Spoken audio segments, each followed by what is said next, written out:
Hi, boys and girls. We are moving on to the story in lesson 27 that's called Nancy is Still Tiny. The green man walked with Nancy into her house. They didn't open the door. They walked right through the crack at the bottom of the door. Then Nancy and the green man walked to Nancy's room. As soon as they were inside the room, the green man said, "Goodbye," and he left. So there was Nancy all alone in her room. When she had been bigger, she loved to spend time in her room. How do you think she feels now? All right, let's see. She had her dolls, her dollhouse, and her toy trains. She had a TV set and she had CDs. Things were not the same now that she was so small. Nancy couldn't play with her dolls because they were at least 100 times bigger than she was. In fact, the dollhouse was so big that Nancy almost got lost walking around inside of it.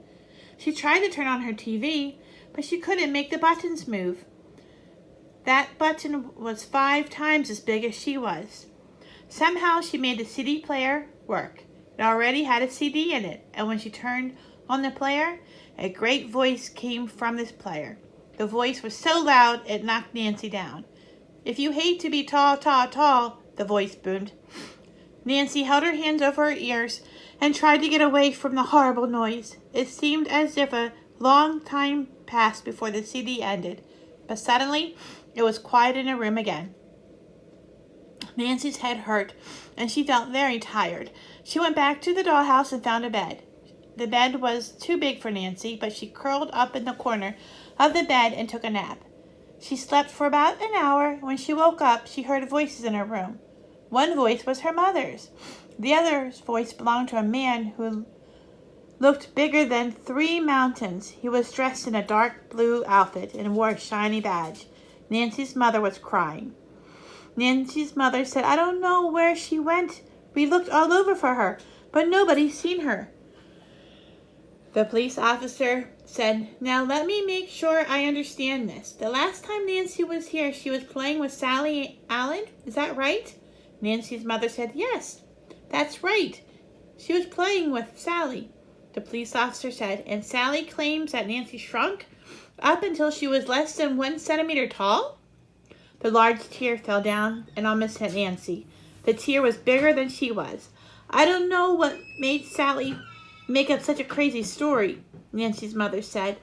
"But all I know is that my dear little Nancy is gone, and I miss her. I love her so very much."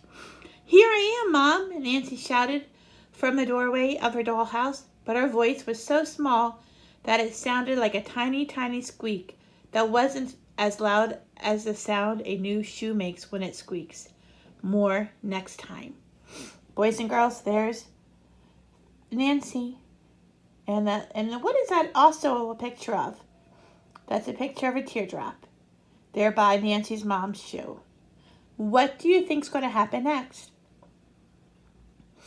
If you think you know, send me a private message or a comment in Google Classroom. And I will talk to you soon. Take care.